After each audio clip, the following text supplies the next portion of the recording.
I bet you didn't know how simple it is to use calendula globules for wound healing. Stick around to learn how it works. Calendula, also known as marigold, is a natural remedy known for its powerful healing properties. Here's how you can use calendula globules to boost your wound recovery. First, grab a small vial of calendula globules. Next, place a few globules into a glass of water. Gently shake the glass to dissolve the globules. Once dissolved, take a sip of the mixture. Calendula works from the inside out, speeding up the healing process and reducing inflammation. It's that simple. Remember, consistency is key.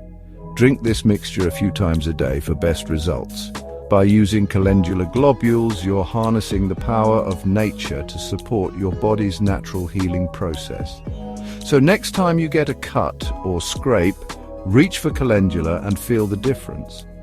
Thanks for watching. Don't forget to like, share, and subscribe for more natural health tips.